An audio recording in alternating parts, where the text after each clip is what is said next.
की क्लास में हम लोग एक बहुत ही धुरंधर टॉपिक पढ़ने जा रहे हैं जिसका नाम है नॉर्मेलिटी और इस followed by gram equivalence, right. See, बहुत ध्यान से इसको देखेंगे, समझने की कोशिश करेंगे।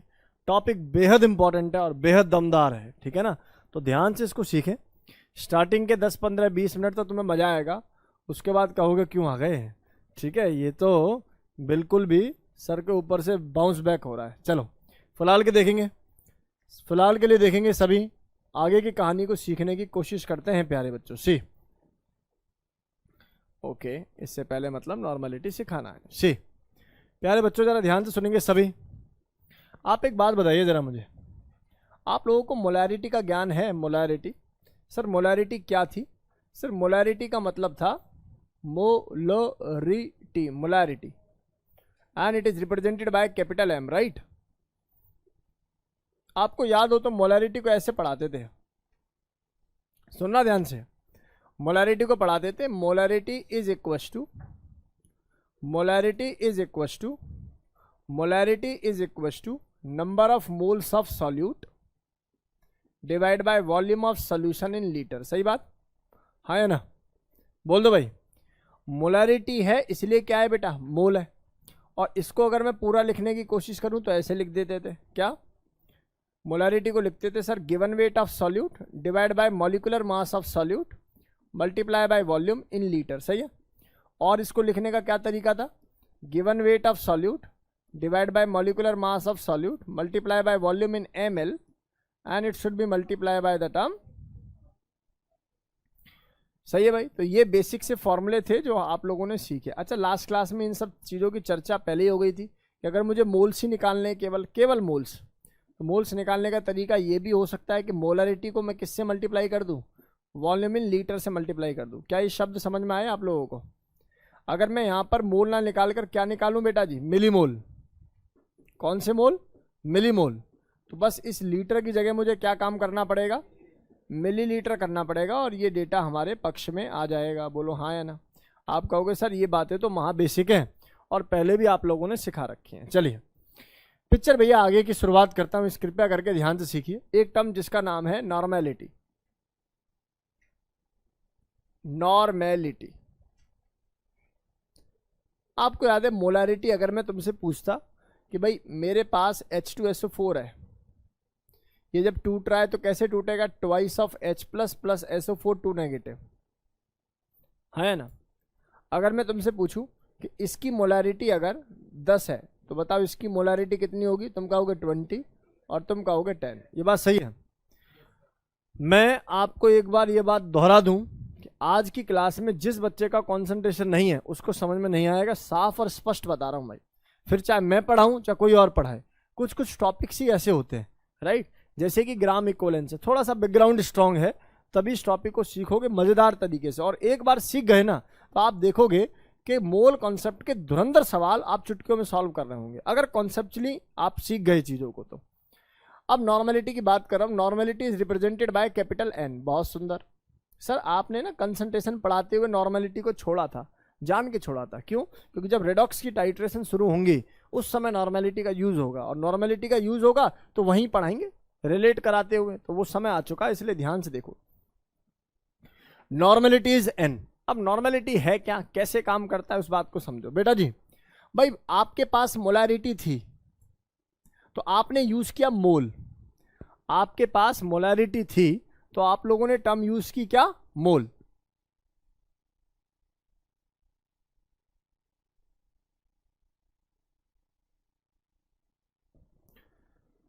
अगर मैं आपसे कहूं कि मेरे पास मोलैरिटी निकालने के लिए मैंने क्या यूज किया बेटा? मोल। तो बताइए नॉर्मेलिटी निकालने के लिए मैं क्या यूज करूंगा? सर नॉर्मेलिटी बराबर होगा gram equivalent with respect to volume in litre. एक बार दोबारा सुनेंगे सभी बच्चे। भाई मोलरिटी के केस में मोलरिटी किसके बराबर होती थी? Moles with respect to volume in litre. देखो रिलेट करो, mole molarity, gram equivalent normality. बात समझ में आ रही है? देखो इस वर्ड को मुझे प्रोनाउंस करने में भी दिक्कत होती है, आप इस बात को समझो। मोल मोलैरिटी, ग्राम इक्विवेलेंट, ग्राम इक्विवेलिटी। बात समझ में आ रही है? तो कितना अजीब लग रहा है इसको बोलने सुनने में। तो एक टर्म यूज करी जिसका नाम क्या था बेटा जी? नॉर्मेलिटी। इसी से मिलती जुलती। आगे बात समझ में। अब नॉर्मेलिटी और मोलरिटी में अंतर बस इतना है, एक में मोल यूज हुए तो एक में ग्राम इक्विवेलेंट। आपको मोल के बारे में पूरा ज्ञान है। Given weight with respect to molecular weight ही क्या होता था बेटा जी? मोल होता था। Given weight with respect to molecular weight ही क्या होता था? मोल होता था।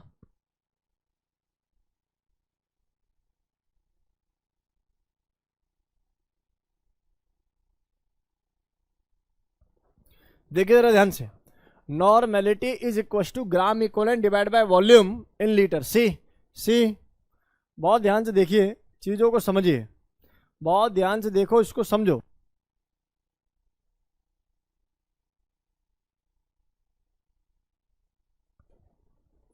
सी normality is equal to gram equivalent with respect to volume in litre. See अब मुद्दे की बात है सर, ये ग्राम इक्विवेलेंट पता लग जाए तो मजा आ जाए।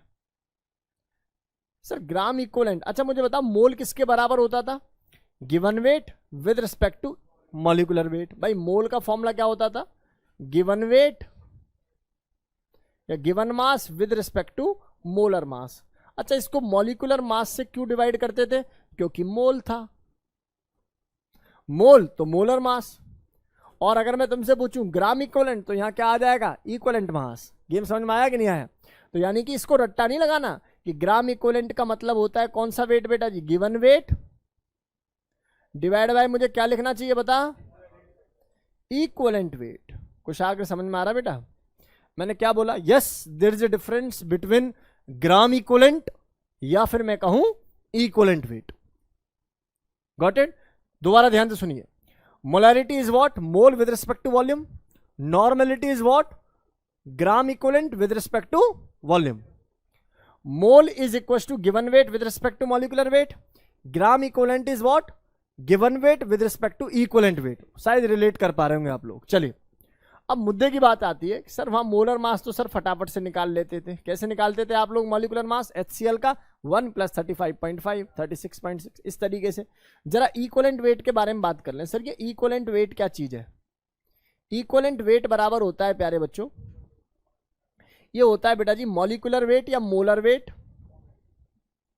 और इसको डिवाइड करना आप लोगों को किससे? वैलेंसी फैक्टर से, जिसको प्यार से हम लोग क्या नाम देते हैं बेटा? N factor.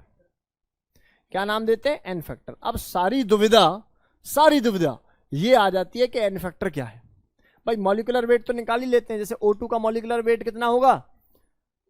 16 दूनी 32, और इसका एन फैक्टर कितना होता है? मैं बता रहा हूं 2 होता है। बाय द वे आप ऐसे समझो कि molecular weight divided by N factor is what? Equivalent weight. Equivalent weight को यहां गिवन पुट करेंगे, ये गिवन डेटा होगा, ग्राम इक्विवेलेंट आएगा, इसमें पुट करेंगे, गिवन वॉल्यूम होगा, नॉर्मेलिटी आएगी। सुनो ध्यान से, सुनो भाई सुनो।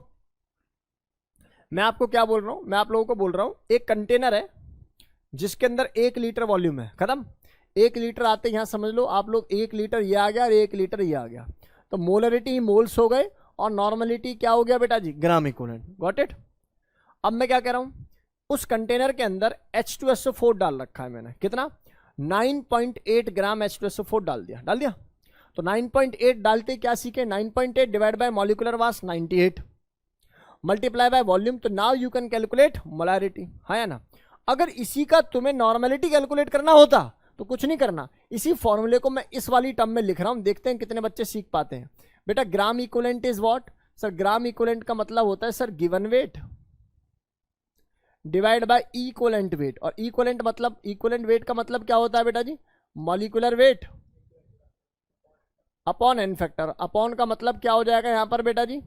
डिवाइड करके लिखना पड़ेगा, मल्टीप्लाई, और इसको मुझे क्या काम करना पड़ेगा? Volume in litre.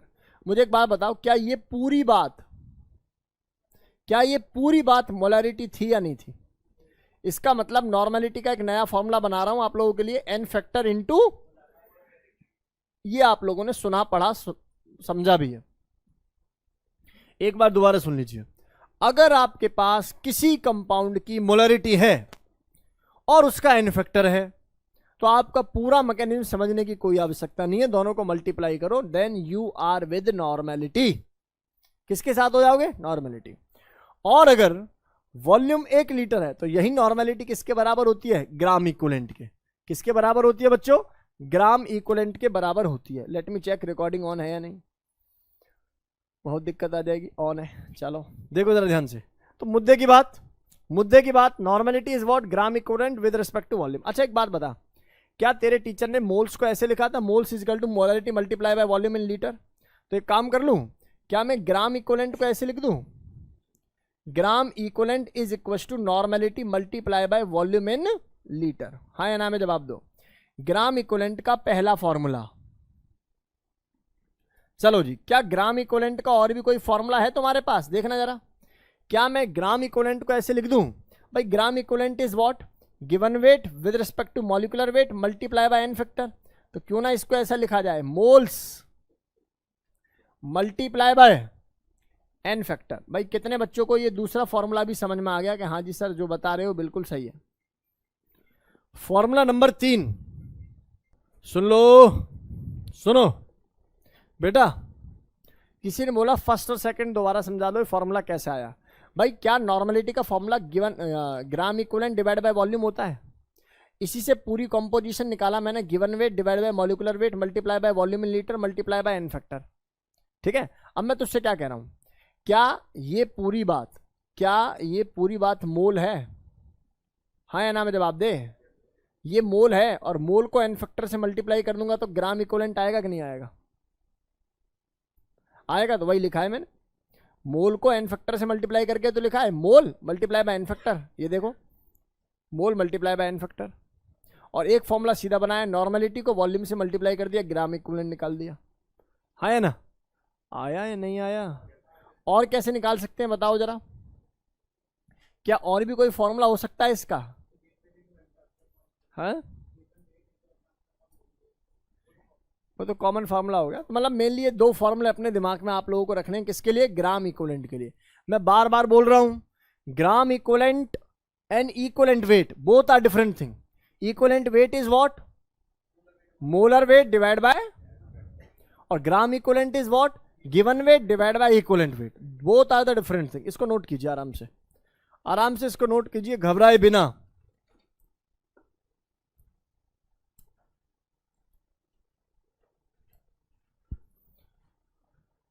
घबराए बिना इसको नोट कीजिए।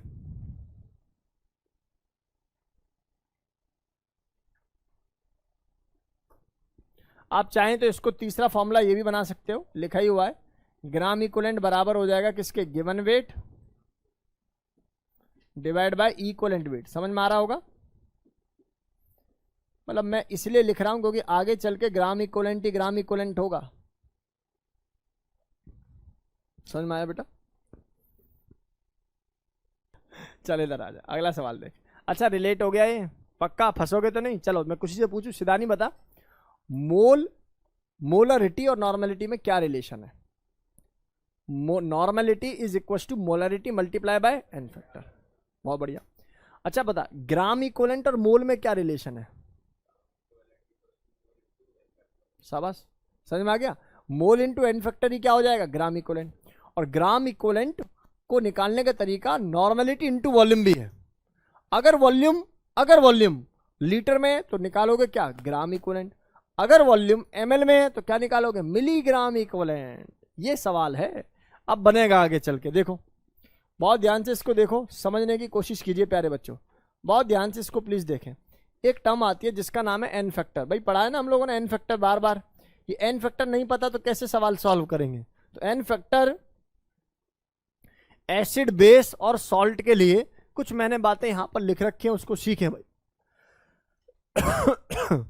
जिसका नाम है वैलेंसी फैक्टर। इसको क्या और बोल देते हैं हम लोग? वैलेंसी। वैलेंसी फैक्टर किसके बराबर होगा? सौमिल बता। Valency factor of acid is equal to number of replaceable H plus, यानी कि कौन कितने H प्लस दे सकता है। का मतलब ये बिल्कुल नहीं है कि किसके पास कितने H है। इस बात को समझने की कोशिश करो। तुम्हारे पास लाखों करोड़ों रुपए हो लेकिन तुम दे नहीं सकते 1 रुपया भी, तो तुम्हारा एन फैक्टर कितना मानकर चलूंगा? 0। आगे बात समझ में? इसका मतलब ये हो गया कितने H प्लस आयन है ये मैटर नहीं करता, मैटर ये करता है कितने दे देता है। और इसका एक्सेप्शन आता है फॉस्फोरस के एसिड्स में, राइट। चलिए मैं बता देता हूं, फिलहाल के लिए मैं अगर HCl का एन फैक्टर पूछूंगा तो ऑब्वियस है आप क्या बोलोगे सर एक ही H है। मैं H2SO4 का पूछूंगा तो आप क्या बोलोगे दो ही है सर। H3PO4 का पूछूंगा आप बोलोगे तीन ही है। H3PO तो सर ये तो तीन है, ये तो तीन है, लेकिन फिर भी आंसर 2 क्यों है? तो उसका लॉजिक सुन लो। मैंने बोला फॉस्फोरस एसिड में जितने ऑक्सीजन है उसको -1 कर लो, ये एक ट्रिक है। नंबर ऑफ ऑक्सीजन -1, ये लॉजिक नहीं है, लेकिन ये क्या है, ट्रिक है, काम कर रही है। फॉस्फोरस एसिड में जितने ऑक्सीजन है बेटा, कितने ऑक्सीजन है 4, 4 -1, 3 -1, 2 -1 और एक हमारे पास और एक कंपाउंड है बोरिक एसिड नाम है इसका, नाम सुना है किसी बच्चे ने? बोरिक एसिड में भी जो एन फैक्टर होता है वो 1 होता है, ये इंपॉर्टेंट है। N factor of boric acid is also 1। चलिए जी बात कर लेते हैं आगे। अब बात करते हैं बेस के केस में। सर बेस में कोई एक्सेप्शन नहीं आता, कितने रिप्लेसेबल OH नेगेटिव आयन है। लाइक अगर मैं तुमसे पूछूं NaOH, लाइक COH का ट्वाइस, लाइक AlOH का थ्राइस, अगर मैं तुमसे पूछूं इसका एन फैक्टर बताओ, तुम बोलोगे 1, 2 और 3, क्योंकि इतने ही यहां पर क्या थे, OH थे।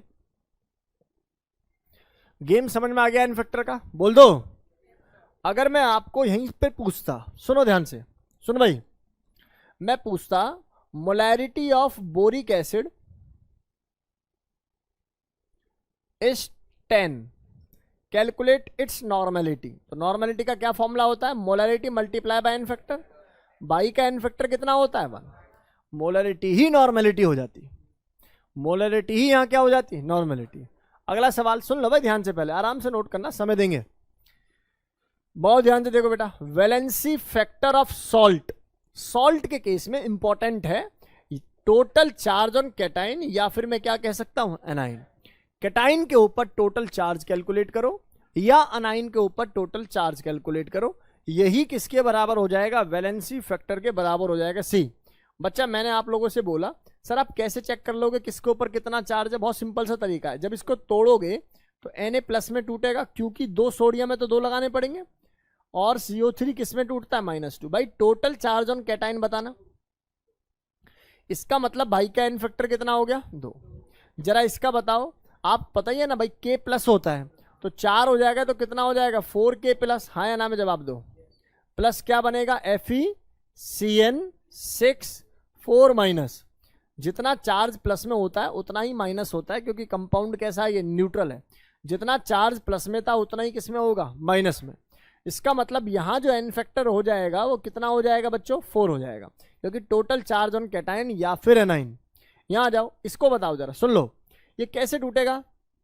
सर क्रिस क्रॉस रूल पढ़ाया था कभी आपने, ये 3 इधर ये 2 इधर, कैल्शियम +4 PO4 3-। बेटा how many PO4 are there, 2, how many calcium are there, 3। मैंने पूछा टोटल चार्ज ना कि सिंपल चार्ज, तो भैया टोटल चार्ज तो +6 है, यही रीजन है कि इस कंपाउंड का एन फैक्टर 6 है। बोलो हाँ या ना में जवाब दो। कल को अगर मैं तुमसे पूछूं calculate equivalent weight of Ca3PO4 का ट्वाइस, तो प्यारे बच्चों इस सवाल का आंसर आएगा इक्विवेलेंट वेट बराबर होता था क्या, molecular weight divide by N factor. अरे पुरानी पिक्चर याद है या भूल गए? देखो भाई मैंने इस चीज को ना कभी रटा नहीं है, मेरे दिमाग में एक हायरार्की फिक्स है, क्या, given weight with respect to molecular weight आएगा तो मोलरिटी को डिफाइन करेगा, given weight with respect to molecular weight into N factor आएगा तो किसको डिफाइन कर रहा होगा बेटा जी, ग्राम इक्विवेलेंट को।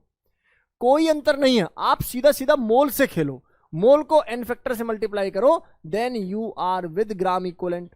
और अगर इक्विवेलेंट वेट चाहिए तो मॉलिक्यूलर मास को एन फैक्टर से डिवाइड करो, यही आपका इक्विवेलेंट वेट है, रादर देन टू रट्टा ऑल काइंड ऑफ जो है इनके फॉर्मूलेज। इनको रटने की आवश्यकता नहीं। अक्षत क्लियर हुआ बेटा? अगली कहानी देख, मुझे बता ये मॉलिक्यूलर मास इसका कैल्शियम का कितना आ जाएगा, 40 × 3 आएगा कि नहीं आएगा, और प्लस भाई फास्फोरस का कितना आता है 31, और इसमें क्या कर दोगे, प्लस ही करना पड़ेगा, प्लस 31 और 16 है ना, ये 16 × 4, और इसको टोटल मल्टीप्लाई कर देंगे किससे, × 2। अरे आ जाएगा नहीं आ जाएगा, और एन फैक्टर कितना हो जाएगा बेटा बता श्रेष्ठ? 3।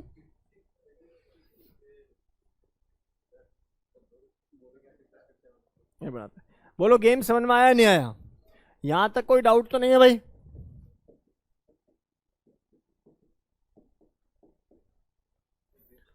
नहीं दे सकता, ये वही मैंने बताया, ये प्रोटॉन को देता ही नहीं है, ये प्रोटॉन को देता ही नहीं है। एक्चुअल क्या है, ये बोरोन है। बोरोन का इलेक्ट्रॉनिक एटॉमिक नंबर 5 होने की वजह से, एटॉमिक नंबर 5 होने की वजह से इसके पास वैकेंसी है। कैसे देख, 1s2 2s2 2p1, तो p में एक खाली है, तो क्या काम करता है, एक H+ को ले और लेता उल्टा, देने की जरूरत। तो ये भी तो हो सकता है। चलो सिखाएंगे इसको तरीके से, टेंशन ना लो, ये हो जाएगा। अब आगे मूव कर दो। नोटेड? नोट कर लिया सभी ने? करो नोट जल्दी।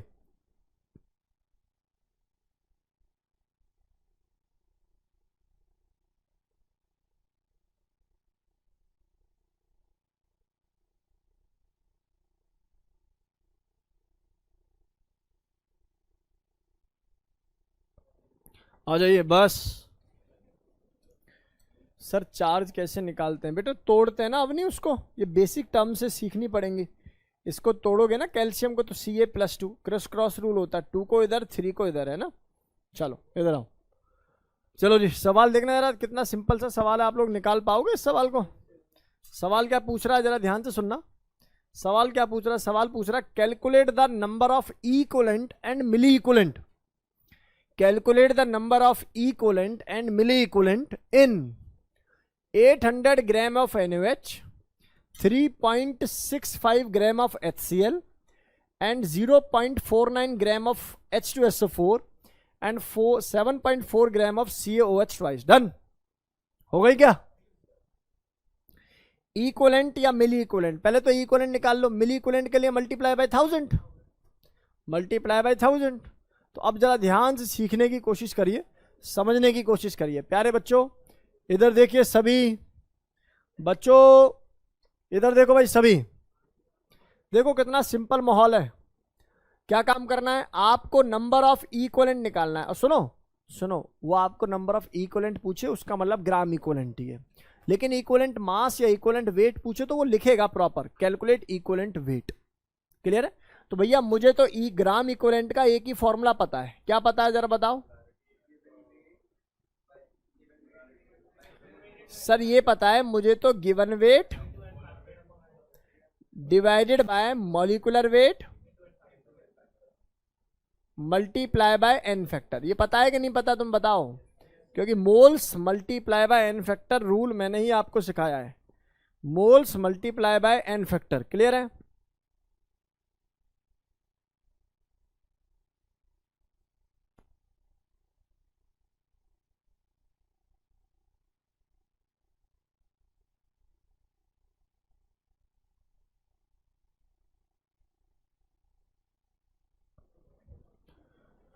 चलें बेटा आगे, चलिए इधर देखिए, मुझे बताइए, मुझे बताइए क्या यहाँ पर मैं ऐसा कह सकता हूँ NaOH के केस में गिवन वेट कितना है बेटा? 800, मॉलिक्यूलर वेट ऑफ NaOH कितना होता है? 4040, मल्टीप्लाई बाय एन फैक्टर। भैया एन फैक्टर कैसे निकालते हैं? इसको तोड़ेगा तो Na+ और OH- बनेगा कि नहीं बनेगा?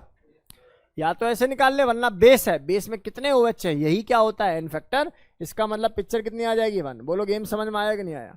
यहां से वैल्यू कितनी आ गई बेटा? 20। ये तो आ गए ग्राम इक्विवेलेंट। कोई आप लोगों से पूछे मिलीग्राम इक्विवेलेंट, तो सर मिलीग्राम इक्विवेलेंट कैसे निकलेंगे, या मिली इक्विवेलेंट कैसे निकलेंगे? सर मिली इक्विवेलेंट निकलेंगे सर 20 मल्टीप्लाई बाय 2000। बोलो हो जाएगा? अगला अगला और अगला, इनको बताओ जल्दी से। मल्टीप्लाई बाय 1000, 100 लिख दिया है। बोलो हो जाएगा?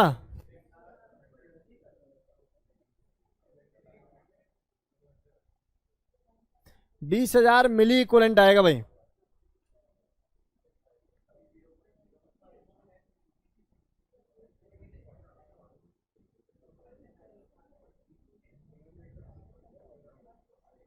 बेटा प्लीज बातें नहीं भाई, बातें करोगे तो फिर पढ़ने पढ़ाने में मजे नहीं है भाई।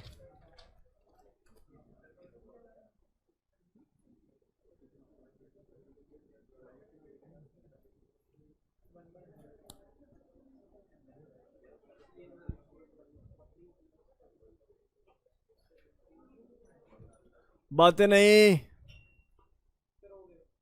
हो गया भाई, ऑब्वियस है। कल का पैटर्न नहीं पता क्या तुम्हें? कल के पेपर का पैटर्न सुन लो। जो बच्चे जेई के हैं उनके पेपर में क्वेश्चन नंबर 1 से लेके क्वेश्चन नंबर 20 तक सारे एमसीक्यू क्वेश्चंस होंगे, जिनमें से सभी सिंगल करेक्ट होंगे। उसका वेटेज 4 नंबर, और गलत करोगे तो -1 नंबर। और क्वेश्चन नंबर 21 से क्वेश्चन नंबर 30 में कोई भी 5 क्वेश्चन अटेम्प्ट करने होते हैं जो कि इंटीजर होते हैं। जैसे आंसर आ रहा है 2.1 तो 2.1 ही भर। आंसर आ गया 2.73, 2.73 भर, 2.7 भरेगा, गया। आगे बात समझ में? वो एग्जैक्ट नंबर भरना होता है। पहले जेई में क्या आता था, करेक्शन दे देते थे 0.2%, नीचे ऊपर का 0.5% कर सकते थे, अब नहीं कर सकते। अब एग्जैक्ट नंबर चाहिए जेई एडवांस में भी। ये जेई का पैटर्न समझ में आ गया। 100 नंबर का पेपर होगा, +4 -4 इसमें भी होगा। सुनो, इंटीजर में भी नेगेटिव मार्किंग है, समझ लेना इस बात को। पता लगे कुछ भी, अब ये नया पैटर्न आ गया, डाल दिया है नेगेटिव मार्किंग। नीट वाले बच्चों का तो बड़ा सिंपल है, कितना सुंदर सुंदर सा पैटर्न है इन विचारों का। सीधा 50 सवाल होते हैं, जिनमें से एक सेक्शन में 35 होते हैं, दूसरे सेक्शन में 15 होते हैं। ये 35 के 35 करने होते हैं, इनमें से कोई 10 करने होते हैं। सारे एमसीक्यू, कोई इंटीजर नहीं। तुक्काबाजी खूब कर सकते हैं नीट वाले बच्चे, ठीक है। लेकिन तुक्का लगा नहीं पाओगे, कोशिश करोगे, लगा नहीं पाओगे।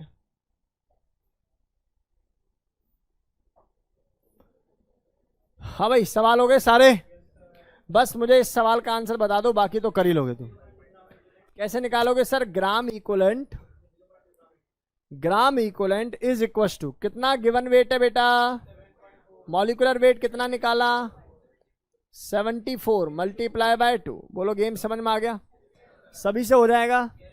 क्या आप लोग इक्वलेंट और ग्राम इक्वलेंट और इक्वलेंट मास में अंतर समझ चुके हो? क्या समझे हो? इक्वलेंट और ग्राम इक्वलेंट तो सेम होते हैं। इक्वलेंट और ग्राम इक्वलेंट क्या होते हैं? सेम ही होते हैं। अंतर क्या है? अंतर है इक्वलेंट वेट में। आ जाइए बस, अब ध्यान से सुन ले भाई। अब टॉपिक शुरू हो रहा है भाई। आज की क्लास का टॉपिक अब शुरू होने जा रहा है। अभी तक टॉपिक पढ़ाया ही नहीं है, कृपया करके ध्यान से सुने। लगभग अगले 1-1.25 घंटे तक कृपया ध्यान बोर्ड पर रखें, अन्यथा ध्यानहीन हो जाओगे बिल्कुल। कुछ समझ में नहीं आएगा जब मैं सवालों को यहां पर खींच रहा हूँ, इसलिए कृपया करके बहुत ध्यान से सुनो। एक बार में सीख लोगे तो मजे लोगे भाई। ये इक्वलेंसी रूलर इंपॉर्टेंट और मजेदार है, मतलब बेसिक कॉन्सेप्टों को करता हुआ रोल है। बहुत ध्यान से सुनेंगे सभी बच्चे, सीखने की कोशिश करें। प्यारे बच्चों, एक लॉ ऑफ इक्विवेलेंस है। क्या मतलब है इसका? थोड़ा फील करना। पुराने जमाने में चले जाते हैं, अपने मोल्स वाले जमाने में। भाई मोल्स में क्या था? ये ए था, ये बी था, ये कन्वर्ट हो रहा था किसमें? सी में और डी में। हमारे साथ दुविधा क्या थी? हमारे साथ दुविधा ये थी, तो पहले भैया इसके मान ले 2 मोल आ गए, 2 मोल आ गए, और इसके 2 मोल गिवन है मान लो, या ऐसे मान लो इसके 2 मोल आ गए, तो हम लोग क्या करते थे? Moles of A, moles of B, moles of C और मोल्स ऑफ डी को इनकी स्टीशियोमेट्री से डिवाइड करते थे। याद है? बता दो। Small D, small C, small B, small ए। तो मुझे यहाँ क्या लिखना चाहिए? डी लिख देना चाहिए। इसको क्या लिख देना चाहिए? इसको क्या लिख देना चाहिए? स्मॉल बी, स्मॉल ए। तब जाके ये बराबर होते थे। बोलो याद आ रहा कि नहीं आ रहा? अब इस प्रोसेस को करने के लिए मुझे रिक्वायरमेंट है बैलेंसिंग की। और माना भैया छुटपुट रिएक्शन की बैलेंसिंग तो तुम निपटा लोगे।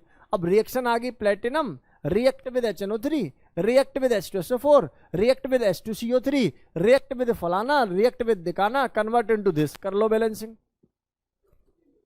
पीओसी लगानी पड़ती थी कि नहीं लगानी पड़ती थी? ऐसे ही इसका एक रूल है जो मैं आप लोगों को सिखा रहा हूं। इस पूरे रूल को एलिमिनेट किया गया लॉ ऑफ इक्वलेंसी से। इन्होंने क्या बोला? एक्चुअल में सही बताऊं, इसी कॉन्सेप्ट के चलते नॉर्मलिटी आया। इसी कॉन्सेप्ट की बदौलत कौन आया? नॉर्मलिटी। हमने पढ़ा है नॉर्मलिटी पहले जरूर है, लेकिन सच्चाई ये है कि ग्राम इक्वलेंट की वजह से ही क्या आया? नॉर्मलिटी आया। जरा ध्यान से सुनना सभी। इसने क्या बोला? इसने बोला अगर आप इस ए के ग्राम इक्वलेंट निकाल लो, या मैं कहूं इक्विवेलेंट निकाल लो, इक्विवेलेंट ऑफ ए यही बराबर हो जाएगा इक्विवेलेंट ऑफ बी, यही बराबर हो जाएगा इक्विवेलेंट ऑफ सी, यही बराबर हो जाएगा इक्विवेलेंट ऑफ डी। खत्म। और प्यारे बच्चों, इक्विवेलेंट के साथ साथ हम लोग तमाम बातें और भी सीख सकते हैं, है ना भाई। इक्विवेलेंट आ गया तो हम लोग कुछ भी निकाल सकते हैं। जैसे इक्विवेलेंट का फॉर्मूला क्या होता है, given weight divide by equivalent weight. तो we can calculate given weight, we can calculate molecular mass, we can calculate n factor और परम्यूटेशन। बोलो हाँ है ना। तो जरा ये बात समझ में आई मैंने क्या बोला। इक्विवेलेंट का सबसे बड़ा ड्रास्टिक चेंज क्या था उस समय में, sir there is no need to balance the equation. आप केवल और केवल क्या निकालने, इक्विवेलेंट निकालने किसी एक का। जिस एक का इक्विवेलेंट निकाला है वही बी का होगा, वही सी का होगा, वही डी का होगा। खत्म। गेम आ गया समझ में, पक्का। अब ये इक्विवेलेंट निकालते कैसे, सर एक बात बताओ। मान लो माना ए का इक्विवेलेंट ए है और बी का इक्विवेलेंट बी है, लेकिन बी का मास ज्यादा, मोल ज्यादा है, तो ठीक है ना, वो ज्यादा है तो ज्यादा रहने दो, वो लिमिटिंग रिएजेंट साथ साथ चलता रहेगा। लिमिटिंग रिएजेंट वाला कॉन्सेप्ट तो चलेगा। मुद्दे की बात ये है कि equivalent of A is react with equivalent of B to produce equivalent of C to produce equivalent of D। क्या कॉन्सेप्ट समझ में आ रहा है कि नहीं आ रहा। चलिए एक बार मैं इस बात को और भी अच्छी तरीके से अंग्रेजी में पढ़ देता हूं। लॉ ऑफ इक्विवेलेंसी, इधर देख वंशिका।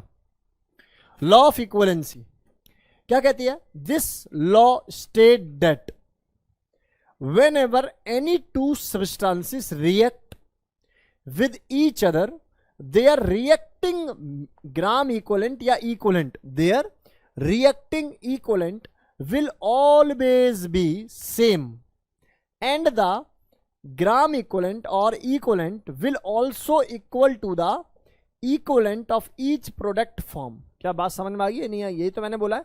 मैंने बोला equivalent of A react with equivalent of B produce equivalent of C produce equivalent of D। मैंने तुझसे बोला कि ए के इक्विवेलेंट है 10 और दूसरे के इक्विवेलेंट आ गए 20। तो क्या 10-20 से रिएक्ट कर रहे हैं ना, 10 तो 10 से ही कर रहे हैं। इक्विवेलेंट ऑफ ए, वो लिमिटिंग रिएजेंट चलता रहेगा साथ में। Equivalent of A is react with equivalent of B. अब वो 10 रह गए तो रह गए। इक्विवेलेंट ऑफ सी प्रोड्यूस हो जाएगा और इक्विवेलेंट ऑफ ए। बोलो गेम समझ में आया कि नहीं आया। वही मोल मोल रेशो चलेगा, वही मोल मोल रेशो। लेकिन कॉन्सेप्ट की बात है, जब सवाल करोगे तो मुद्दा और स्ट्रांग हो जाएगा। सर एक सवाल की फॉर्म में कराई दो ना इसको। चलो मैं कराता हूं। इधर देखो भाई सभी, मैंने तुमसे बोला तुम्हारे जीवन में H2SO4 है जिसने रिएक्ट कर लिया किसके साथ, NaOH के साथ। बहुत सुंदर। जो कि प्रोड्यूस हो रहा है किसमें बेटा जी, ये प्रोड्यूस हो रहा है सर H2, क्यों H2 Na2SO4 और क्या रिलीज कर देगा मेरे भाई, पानी। पानी के कितने मॉलिक्यूल रिलीज करने चाहिए, 2। अगर तुम यहाँ 2 से मल्टीप्लाई कर दो। क्या सवाल समझ में आ गया। थोड़ा फील करना तो सीख पाओगे, अदरवाइज नहीं सीख पाओगे। I am telling you. मैं क्या कह रहा हूं, इनिशियली जब समय 0 था, व्हेन टाइम इज 0, भाई मैंने इसके 2 मोल लिए, इसके भी 2 मोल लिए। उस समय ये पिक्चर क्या क्या रही होंगी। लेकिन जब समय T हुआ तो मेरा ऐसा कहना है, आप इस पर पहले मोल से किस में कन्वर्ट करें, ये मोल्स हैं, मोल से पहले इसको ग्राम इक्विवेलेंट में कन्वर्ट करते हैं। तो बेटा जी क्या रूल बताया सर ने ग्राम इक्विवेलेंट निकालने का या इक्विवेलेंट निकालने का, mole multiply by N factor. ये याद है कि भूल गए, 2 multiply by N factor of H2SO4। Sir यहां पर अगर कोई मुझसे ग्राम इक्विवेलेंट का रेशियो पूछेगा तो मैं भैया साफ साफ बताऊंगा कि ये 4 हैं और ये कितने हो जाएंगे बेटा जी। अब बच्चे क्या काम करेंगे, बच्चों को देखेगा स्टीशियोमेट्री। अब मैं क्या कह रहा हूं, this is not matter of stoichiometry. ये क्या है, कंपाउंड का NaOH देखना है, केवल इसका देखना है एन फैक्टर। एन फैक्टर इसका कितना होगा मेरे भाई, 1 ही होगा। इसका मतलब 2 × 1। समझ पाए नहीं समझ पाए। ये हो गई पिक्चर 4। ये पिक्चर 2 कैसे हुई सर, इसमें एन फैक्टर NaOH का कितना आएगा, एक NaOH का उतना ही आएगा। और ऐसी H2SO4 का कितना आएगा, 4। ये किस रिएक्शन में मिले, ये तो मैंने रिएक्शन लिख दिया, तुम्हें थोड़ी पता होगी। तुम्हें तो बस इतना पूछा है, 2 ग्राम या 2 mole of H2SO4 react with 2 mole of NaOH। तुम्हें कोई इक्वेशन बनाने की आवश्यकता है ही नहीं। तुम केवल और केवल क्या निकाल लो, तुम केवल और केवल ग्राम इक्विवेलेंट निकाल दो, मजे वाली बात में। अब मुझे बता दो इन दोनों में से किसके ग्राम इक्विवेलेंट तुम्हें कम नजर आ रहे हैं। तो मतलब सीधी सीधी सी बात है, यही लिमिटिंग रिएजेंट है। यहाँ क्या नहीं करना, 2/2। आगे बात समझ में, जैसे मोल में करते थे। तो ये डेटा समझ में आ गया कि नहीं आ गया? सर ग्राम इक्विवेलेंट भाई के कम है। अब देखे जरा ध्यान से, मैं कहूंगा ग्राम इक्विवेलेंट फाइनल। ये क्या रहा बेटा जी? इनिशियल।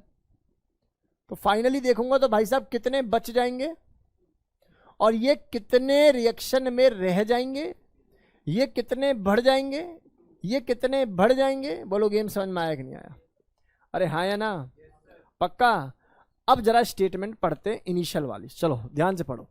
देखो भाई क्या कह रहा है, कह रहा है कि this law state that whenever any two substance react with each other their reacting equivalent will always be same. उनके जो रिएक्टिंग इक्विवेलेंट है वो हमेशा क्या रहेंगे? सेम। देखो इसके कितने इक्विवेलेंट ने रिएक्ट किया मेरे भाई? 2। इसके कितने ने रिएक्ट किया? 2। वो तो सेम ही है, और जो बन रहे हैं वो भी सेम ही रहेंगे।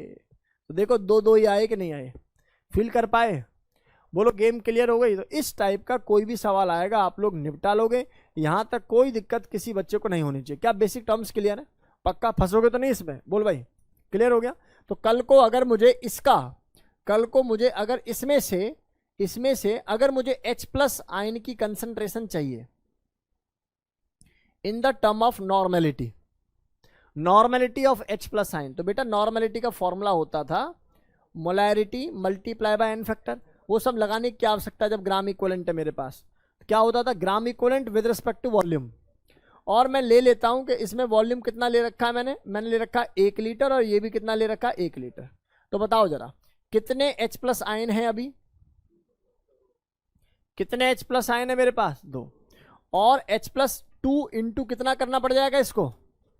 नहीं 2 तो आ ही गए ना, 2 आ गए तो मल्टीप्लाई करने की क्या आवश्यकता है? तो सीधा सीधा क्या लिखोगे? 2। और H+ आयन है कहीं? और कहीं नहीं है सर, ये तो प्योर वाटर है सर। वाटर क्या निकला होगा? प्योर। तो 2 डिवाइड बाय टोटल वॉल्यूम कितना? 2। बोलो गेम समझ में आ गया? इस टाइप से कोई भी आयन की कंसंट्रेशन पूछेगा तो हम लोगों को बतानी पड़ेगी। नोट करो इसको जल्दी से, बहुत जल्दी से इसको नोट करिए भाई।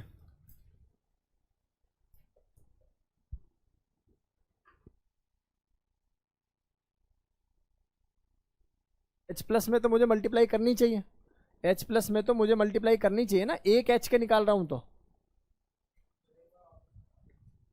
सवाल की फॉर्म में बता दूं कौन पूछ रहा है? बेटा सबसे पहला काम है आप क्या ग्राम equivalent of H2SO4, gram equivalent of NaOH, gram equivalent of Na2SO4 और ग्राम इक्विवेलेंट ऑफ H2O निकालना सीख गए। ये तो प्योर लिक्विड है तो आयनिक स्टेट में नहीं है, पहले भी हम लोगों ने ऐसी टर्म सिखा रखी है। अब इसके बाद मुझे बताओ H+ निकालना है, तो H+ के ग्राम इक्विवेलेंट निकालने पड़ेंगे नहीं निकालने पड़ेंगे? मेरे पास जो ग्राम इक्विवेलेंट है वो तो H2SO4 के है, तो H+ के कितने होंगे? सर H+ है कितने? 2। तो मल्टीप्लाई करना पड़ेगा नहीं करना पड़ेगा? 2 × 2। ये कितने रहेंगे? 0। इसमें H+ है नहीं, इसमें H+ है नहीं, इसमें H+ है नहीं, क्योंकि प्योर लिक्विड है। नोट करो, इंपॉर्टेंट है भाई। सवाल दिए जा रहे हैं आप लोगों को, अब सवाल आप लोगों को दे रहा हूं, बहुत ध्यान से इनको करने और सीखने की कोशिश करो।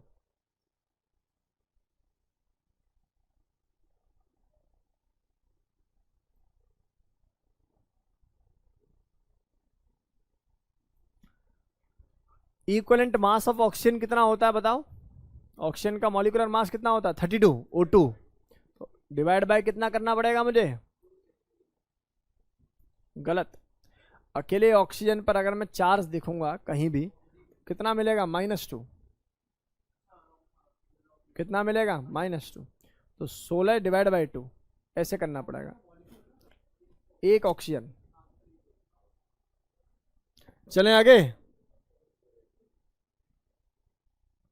मुकुल अगला सवाल करके दिखा मुझे, ये नोट कर लिया क्या?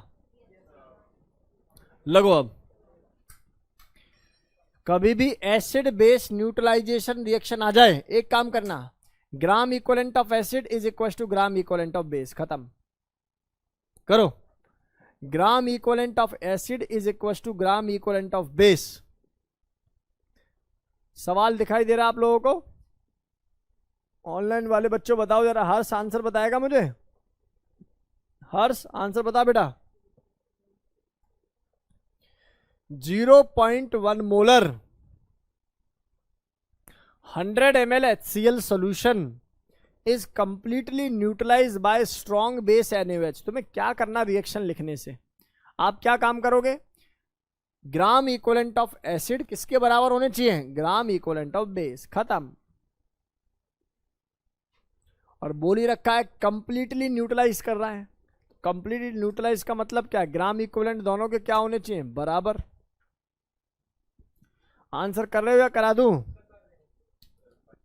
50 आंसर बच्चों का आ रहा है और मुझे ऐसा लगता है थोड़ा सा इसमें गड़बड़ है। Let me check. यही आंसर है, 585 आ रहा है। चलो इधर आओ बेटा, एक बात तो आप समझ गए कि ग्राम इक्विवेलेंट का सबसे बड़ा लॉजिक क्या है, ना बैलेंसिंग की जरूरत ना रिएक्शन की जरूरत। न्यूट्रलाइजेशन का कोई भी सवाल आएगा क्या बोलेंगे, number of gram equivalent of acid is equal to number of gram equivalent of base, खत्म। तो पहले तो मैं ये लिख देता हूं, number of gram equivalent of acid is equal to number of gram equivalent of base. ये बात सही है गलत है बताओ? और यहां पर हम लोगों को जो मास निकालना है वो NaCl form, strong base, calculate the mass of NaCl form, ठीक है। इधर आओ, तो सबसे पहला काम है ग्राम इक्विवेलेंट ऑफ एसिड को निकालना। बेटा ग्राम इक्विवेलेंट का सर ने एक फॉर्मूला बताया था बचपन में, क्या था सर? ग्राम इक्विवेलेंट का फॉर्मूला था, सुन ले, क्या था? Moles into n factor, formula number 1 भी बोल सकते हो, ठीक है ना, मतलब मोल्स इंटू एन फैक्टर। एक और फॉर्मूला बताया था, वो बताया था नॉर्मेलिटी इंटू वॉल्यूम, और एक और फॉर्मूला बताया था, नॉर्मेलिटी भूल जाओ तो molarity into n factor into volume. लेकिन यहाँ वॉल्यूम किस में लिखते थे, लीटर में, इसलिए तो मोलरिटी इंटू वॉल्यूम लीटर में करके क्या निकालते थे, मोल। पता लगी गलती कहाँ हुई है भाई? ये जो तूने टर्म निकाली है इस टर्म का नाम मोल है, लेकिन जो तुझे यहाँ वॉल्यूम दे रखा है ये ml है। अच्छा मिलीमोल से निकाला है, ठीक, लेट मी चेक। चलो तो मुझे एक बात बताओ, मैं ये वाला फॉर्मूला लगाऊंगा, मुझे बताओ क्या ग्राम इक्विवेलेंट बराबर मोलारिटी, भाई की मोलारिटी कितनी है भाई, 0.1 मल्टीप्लाई बाय, सुन ले अब, एन फैक्टर कितना होता है HCl का 1 मल्टीप्लाई बाय, बताओ जरा वॉल्यूम इन लीटर बताना मुझे, 0.1, और ये बराबर हो रहा होगा किसके बेटा जी, बेस के। बेस में कौन है, NaOH बोल रखा है, तो सर वही वहां पर ही वही लगाएंगे सर। अच्छा मोलारिटी तो अपने पास नहीं है भाई, मोलारिटी तो अपने पास नहीं है, यानी कि मोलारिटी इंटू वॉल्यूम क्या होता है, मोल होता है। और मैं यहां पर लिख रहा हूं सर ये मोल मल्टीप्लाई बाय एन फैक्टर। ये बात समझ में आई या नहीं आई? अरे यार मैंने बस ये फॉर्मूला लगा रहा हूँ यार, ऐसे मत देखो तुम। मोल निकालने का फॉर्मूला होता है molarity multiply by volume in litre, और ये मोल आ गया। अच्छा इस मोल को अगर मैं ऐसे कर दूं तो कोई दिक्कत तो नहीं है, गिवन वेट ऑफ सॉल्यूट या जो भी है डिवाइड बाय मॉलिक्यूलर मास, हाँ या ना में जवाब दो। और मॉलिक्यूलर मास मुझे किसका पुट करना पड़ेगा, जिसका निकालना है, और किसका निकालना है मेरे भाई, NaCl, जो कि कितना आ रहा है 58.5, आएगा कि नहीं आएगा? देखो 23 प्लस 35.5, शब्द समझ में आया नहीं आया? एन फैक्टर NaOH का ऑब्वियस से कितना होता है जी, 1 होता है। अब निकालिए उसका वेट किसका आ रहा है 58.5, 0. पक्का 585, हाँ 2 0 इधर आ गई, ठीक है बिल्कुल। इतना ग्राम कितने बच्चों का आया? अरे मिलीमोल करेगा तो ग्राम भी तो मिलीग्राम आए फिर, वो खेलते रहना जब यही सब करना है तो। जो बेसिक लॉजिक है उसको तो समझोगे, समिक्स नहीं आया समझ में। एक बार दोबारा सुन लो फिर करना अगला सवाल, सुन लो। सबसे पहला फॉर्मूला, आप लोगों ने इन दोनों को मल्टीप्लाई करके मोल निकालना सीखा है ना, मिलीमोल। मैं कह रहा हूं इन दोनों को मल्टीप्लाई करके मोल निकाल ले। मोल निकालने के लिए वॉल्यूम किस में चाहिए मुझे, लीटर में। मोल आ गया इसका, और mole multiply by N factor, gram equivalent आ गया। इधर आ जाओ सर, इसका मोल निकालने के लिए क्या काम करूंगा sir, mole into n factor. तो मोल कैसे आएगा भैया जी, मोल आएगा given weight divide by molecular weight. तो यहां से वेट जो आएगा वो ग्राम में आ जाएगा डायरेक्ट। भाई अगर आप मोल की जगह मिलीमोल निकाल रहे हो तो मास भी तो मिलीग्राम निकलेगा, नहीं है बात समझ में? मान लेते आ गई होगी भाई। अब तो आ जानी चाहिए। अगला सवाल तुम्हारी जिम्मे करके दिखाओ, हमें अगला सवाल करके दिखाओ। 3 ग्राम पर इक्विवेलेंट आ गया, चेक करेंगे तभी पता लगेगा। पहले सवाल को समझने की कोशिश करो। कह रहा है 12 ग्राम कोई एक एलिमेंट है, वो कंबाइन हो गया है 32 ग्राम ऑफ ऑक्सीजन से। Then what is the equivalent mass of an element if equivalent weight of oxygen is given to you that is 8, और ना गिवन हो, मान लो 8 ही होता है।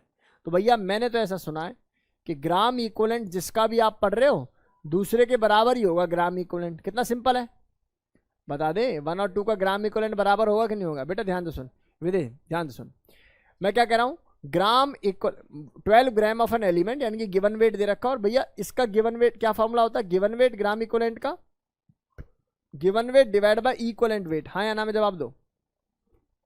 और given weight divide by equivalent wait. आपको बताओ क्या ये वाला इक्विवेलेंट मास निकाल, क्या ये इक्विवेलेंट निकालना है कि नहीं निकालना? Equivalent weight. और ये इक्विवेलेंट वेट आपको गिवन है कितना? 8। और ये गिवन वेट कितना है बेटा बताना? 32। और ये वाला गिवन वेट कितना है? 12। खत्म सवाल। कुछ किया मैंने? भाई मैंने तो दोनों के ग्राम इक्विवेलेंट को बराबर कर दिया। अच्छा एक बात बताओ, क्या ये मोल से भी आसान कॉन्सेप्ट है या नहीं? ना तो कोई कैलकुलेशन करनी, ना ही कोई इक्वेशन बनानी, ना उसको बैलेंस करना। एक बात याद रखनी है, ए के ग्राम इक्विवेलेंट बी के ग्राम इक्विवेलेंट के बराबर होंगे अगर वो किसी भी टाइप से रिएक्ट करें तो। या तो रिएक्ट करेंगे नहीं, और करेंगे तो दोनों के ग्राम इक्विवेलेंट हमेशा क्या रहेंगे? बराबर। That's it. कितना सिंपल कॉन्सेप्ट। और ग्राम इक्विवेलेंट निकालने के अनेक प्रकार के फॉर्मूले में से given weight divide by equivalent wait मैंने ये यूज करा। Given weight divide by equivalent wait से पूरा डेटा मुझे समझ में आ जाना चाहिए। होगा या नहीं होगा? बहुत सुंदर आंसर, शाबाश हर्ष। देवांश, देवांश बताओ जरा, क्लियर हो रहा है बेटा? Is this point is clear Devansh? चलो बहुत बढ़िया। कल के टेस्ट की तैयारी कर रहे हो आप लोग?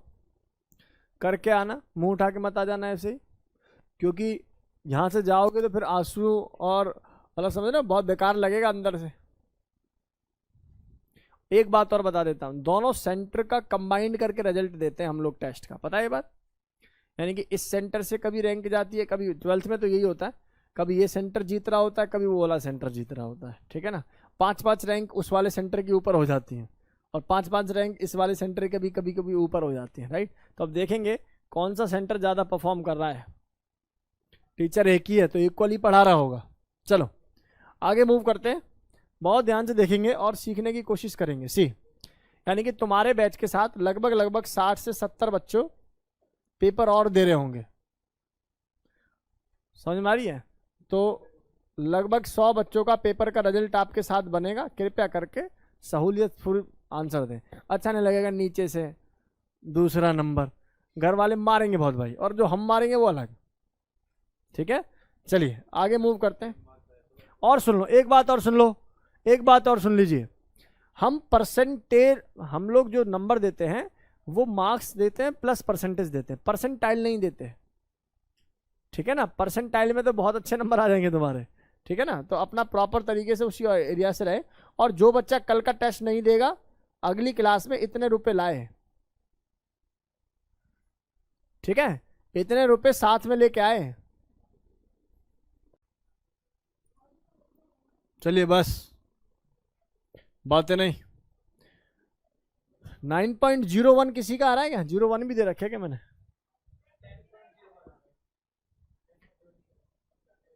हेलो हेलो हेलो बच्चों, आवाज आ रही है यार? इस सवाल का आंसर क्या किसी बच्चे से आया या नहीं आया ये बता दो बस मुझे। नन ऑफ दीज आ रहा है? चलिए हो चुका है आंसर, आंसर हो चुका है। कैसे करना है वो सीख लीजिए। Answer of this question is 9.01 A. A is the right answer of this question. ये कैसे हुआ, क्यों हुआ, इस बात को सीखें हम। देखो कितना सिंपल सवाल है, देखो बेटा कितना सिंपल सवाल है, बहुत ध्यान से देखिए सभी बच्चों। सी बहुत ध्यान से इसको देखने सीखने की कोशिश कीजिए। सी बच्चों कह रहे हैं 9.44 gram of a metal oxide. मैं मान लेता हूं भाई ये मेटल ऑक्साइड यहां बना हुआ है, मेटल ऑक्साइड। मुझे पता नहीं क्या मेटल ऑक्साइड है, कैसे होता है मेटल ऑक्साइड, लेकिन भाई का वेट पता है 9.44। सही है। ये जिससे मिलकर बना होगा ऑब्वियस है वो मेटल होगा, और कौन होगा बेटा जी? ऑक्सीजन होगा। हाँ या ना में जवाब दो। मुद्दे की बात है कि मेटल का वेट मुझे दे रखा है कितने ग्राम? 5 ग्राम। तो भाई का वेट निकालने में क्या हर्ज है? कितना होता है? 4.44। इधर देख बेटा, आपने क्या काम किया, इसमें से इसको माइनस कर लिया, वेट आ गया। आ गया। अब यार तुम्हारे पास आ गया वेट, और वेट ये कौन सा वेट है? क्या ये गिवन वेट है? अब मुझे बस एक बात पता होना चाहिए कि gram equivalent of M is equal to gram equivalent of what? Gram या ऐसा कर लेता हूं, चलो लिख लेता हूं, equivalent gram equivalent of M is equal to gram equivalent of what? Oxygen. अरे समझ में आ रहा है कि नहीं आ रहा? इवन ये बराबर होगा इस मेटल ऑक्साइड के भी, ये भी बता रहा हूं। चलिए, लेकिन मुझे पता है कि इसका वेट है इतना, और ये मुझे निकालना है भाई। इक्वलेंट वेट निकालना है कि नहीं निकालना है? हाँ इक्वलेंट, ओके ये गड़बड़ हुई है, गॉट इट, समझ गया, ये गड़बड़ हुई है। यहां पर इनको निकालना चाहिए था इक्वलेंट वेट। अब ठीक है, अब आएगा आंसर इक्वलेंट वेट। और ये वेट कितना है बेटा जी? 4.44। और बेटा जी इक्वलेंट वेट ऑफ ऑक्सीजन मैंने बता ही रखा है। अब तो खत्म है सवाल। बताओ जरा इक्वलेंट वेट कितना आ जाएगा? हाँ तो ये वैल्यू आ जाएगी 5 × 8 डिवाइड बाय 4.44। तो वैल्यू आ जाएगी 9.00। जो भी तुम बता रहे हो उसमें 1 लिख देना। हो जाएगा या नहीं हो जाएगा? ये वैल्यू किसके बराबर आ जाएगी? Equivalent given weight divide by equivalent weight, right? You have to calculate equivalent weight. आपको इक्वलेंट वेट यहां पर कैलकुलेट करना था। हो जाएगा या नहीं हो जाएगा? फंसोगे तो नहीं इसमें? बता जरा हर्ष क्या ये डेटा क्लियर है बेटा? बता। चलिए अगला सवाल करोगे। मैंने यही तो बताने की कोशिश की कि इक्वलेंट वेट ऑफ ऑक्सीजन कितना लेकर चलते हैं हम लोग? 1। ऐसे समझो। नेक्स्ट इधर देख बेटा, नेक्स्ट क्वेश्चन ये रहा आप लोगों की कंप्यूटर स्क्रीन पर।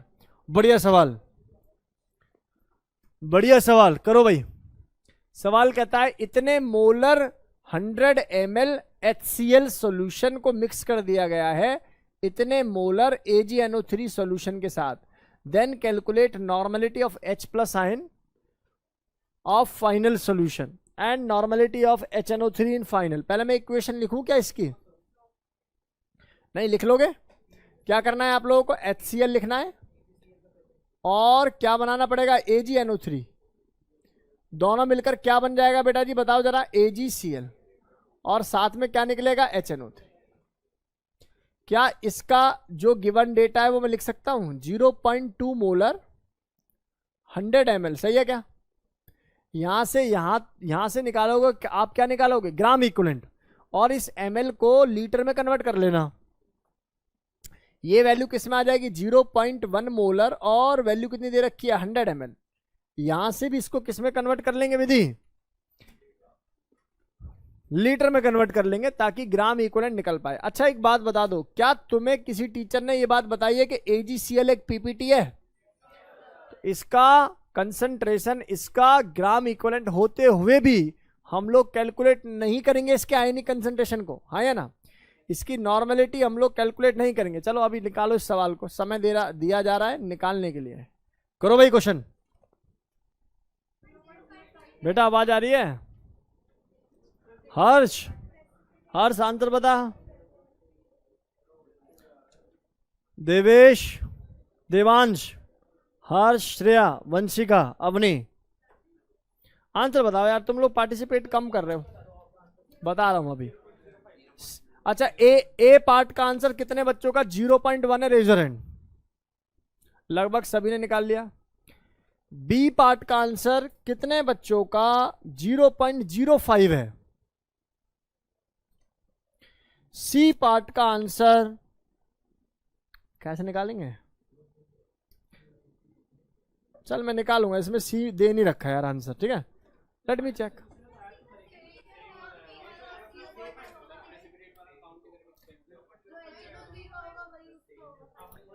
जो HNO3 का होगा वही उसका होगा। अच्छा, जो यहां से बचा होगा वो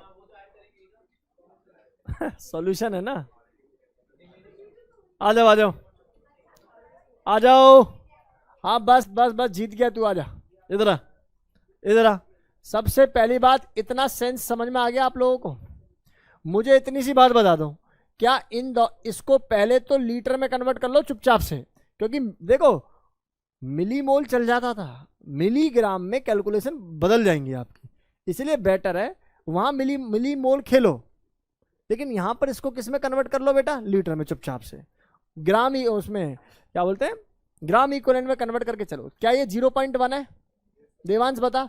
तो ये पिक्चर कैलकुलेट करेगा तो 0.02 आएगा, और ये पिक्चर कैलकुलेट करेगा तो ये भी 0.01 आएगा, क्योंकि ये 0.1 लीटर हो जाएगी, हाँ या ना? मान लेते हैं आप लोग ग्राम इक्विवेलेंट निकालना सीख गए। क्या किसी बड़े टीचर ने तुम्हें एक बात समझाई है कि ग्राम इक्विवेलेंट का रेशो हमेशा क्या रहना है भैया? सेम ही रहना। और दोनों में से लिमिटिंग कौन है? लिमिटिंग ये है सर। तो इसका मतलब सर इससे ही बनेगा ये 0.01 और इससे ही बनेगा ये 0.01। ये बात सही है? अब बताओ ये इसके कितने से रिएक्ट करेगा आरिफ? 0.01। तो बचेगा क्या? 0.01।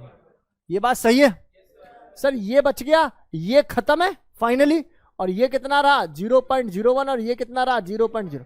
लेकिन भाई अपनी पीपीटी है, आयनिक कंट्रीब्यूशन 0 है भाई का, सॉलिड बन चुका है अब, इसलिए इसके आयंस तो नहीं होंगे, पहली बात। दूसरी बात, अब आपसे जो पूछा है वो बताओ। देखो कितने बच्चे जानते हैं कि भैया नॉर्मलिटी का फॉर्मूला होता है gram equivalent divide by volume in total, या total gram equivalent divide by total volume in litre. ठीक है भाई, चलो ग्राम इक्विवेलेंट कैसे निकलेंगे बच्चा? सर ग्राम इक्विवेलेंट आएंगे पहले किसके पूछे हुए हैं ये बताओ, किसके पूछे हुए हैं? H+ आयन की नॉर्मलिटी कैसे निकालोगे? Sir gram equivalent of H+। Sir एक H+ तो मुझे यहां नजर आ रहा है, क्या है? बिल्कुल है। यहां नहीं है, यहां नहीं है, यहां भी है। इसका मतलब ये 0.01 ग्राम इक्विवेलेंट टोटल हो गए divide by total volume. Volume कितना आएगा बेटा? 0.1 भाई सॉल्यूशन में रखा हुआ है तो सॉल्यूशन का टोटल वॉल्यूम है, कितना होगा बेटा जी? 0.2। अरे हाँ या ना में जवाब दे दो। तो ये वैल्यू कितनी आ गई? 0.02 डिवाइड बाय, अब ये कैलकुलेशन सॉल्व कर लेना कृपया करके, थोड़ी सी हम पे भी दया करना। 0.1 बोलो, गेम समझ में आ गया? ये आंसर जो आएगा वो किस में आएगा बेटा? नॉर्मलिटी की यूनिट क्या होती है? नॉर्मलिटी की यूनिट क्या होती है? नॉर्मल। या तो नॉर्मल लिख दो या क्या और क्या लिख सकते हो? Gram equivalent with respect to volume. कितना? लीटर। ग्राम इक्विवेलेंट ऐसे लिख सकता है इसको, ग्राम इक्विवेलेंट पर लीटर। क्या पहला सवाल क्लास के सभी बच्चों से हो गया? दूसरा point, normality of HNO3 in the final solution. तो ठीक है भैया, नॉर्मेलिटी ऑफ HNO3 कैसे कैलकुलेट करेंगे? सर देख लेंगे। क्या HNO3 यहां दिखाई दे रहा है? कितना नजर आ रहा है? 0.01 डिवाइड बाय टोटल वॉल्यूम कितना? 0.2। खत्म। तो वैल्यू आ जाएगी कितनी? 0.05।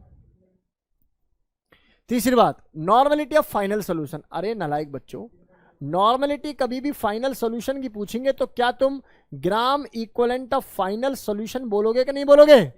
डिवाइड बाय टोटल वॉल्यूम बोलोगे कि नहीं बोलोगे?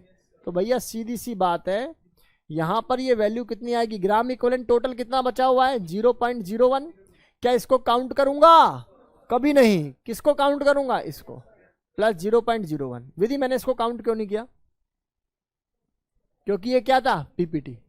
पीपीटी की कंसंट्रेशन को हम लोग काउंट नहीं करते, क्योंकि कंसंट्रेशन कौन सी होती है? आयनिक। टोटल वॉल्यूम कितना हो जाएगा सर? Volume again 0.2। समझ में आया कि नहीं आया? कितने बच्चों को डेटा क्लियर है? Raise your hand. अब कितने बच्चों को डेटा क्लियर है कि सर ये पिक्चर चल कैसी रही है? मजा आने लगा? अगला सवाल करोगे तो दिल खुश हो जाएगा, आत्मा तृप्त हो जाएगी। बहुत ध्यान से अगला सवाल करने की कोशिश करो।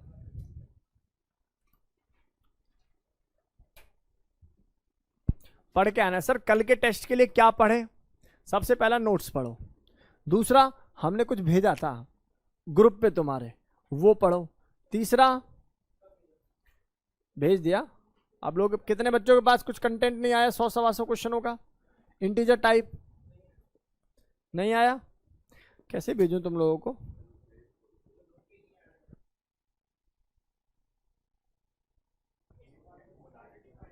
हाँ चलिए मैं करा देता हूँ।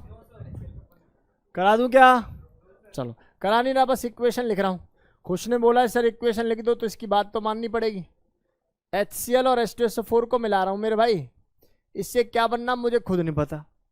अब सीधी सी बात पूछी है इन्होंने कि ये वैल्यू कितनी दे रखी है, 0.1 मोलर। कितनी वैल्यू है? 0.1 मोलर और 100 ml है। और ये वैल्यू आ जाएगी कितनी मेरे भाई? 0.1 मोलर और 100 ml। बहुत बढ़िया। आप लोगों से पूछ रहे हैं calculate the molarity of H2SO4 final. Calculate the molarity of H2SO4 final. खत्म है ये तो सवाल।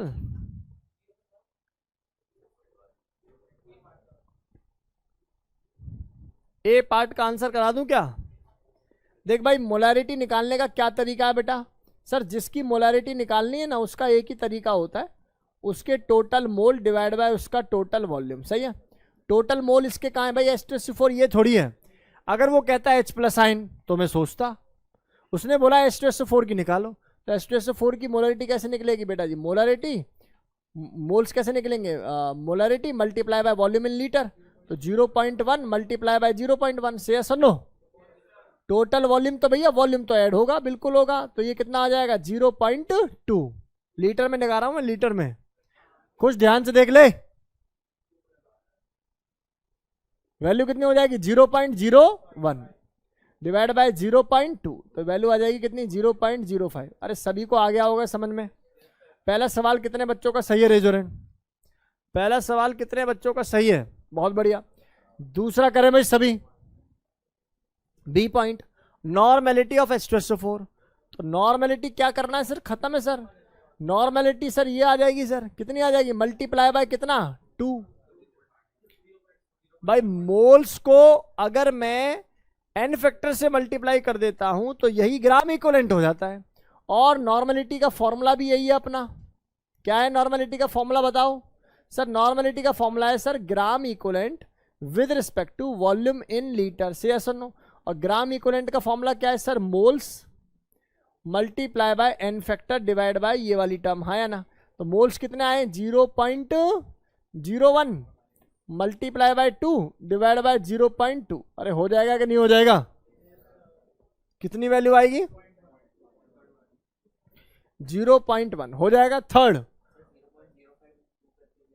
हाँ ठीक है। Molarity of the final solution. Molarity of final solution. अब बताओ फाइनल सॉल्यूशन की मोलैरिटी क्या होगी? सोचो फाइनल सॉल्यूशन की मोलैरिटी क्या होगी? बड़ा ही सिंपल है यार। आप एक बात बताओ, क्या तुम्हें इस सवाल पहले पढ़ाया नहीं गया? जब दो एक ही टाइप के लिक्विड होते हैं तो कौन सा फॉर्मूला? मोल्स को ऐड कर दो, तीसरे के मोल निकाल दो। याद आ रहा है? तो क्या काम करना चाहिए आपको? यही काम करना चाहिए। मोल्स इसका निकाला, कितना आया था बेटा जी? 0.1 आया था। और इसका मोल कितना निकाला था? 0.01 डिवाइड बाय टोटल वॉल्यूम कितना? खत्म हो गया। ये तो कितना आंसर आ गया? 0.1 आ गया ना? चलो, तो होप ये डेटा आपका क्लियर हो गया होगा। अरे हो गया है नहीं हो गया? नॉर्मेलिटी पूछेंगे तो n फैक्टर से मल्टीप्लाई करके लिखेंगे, हो जाएगा।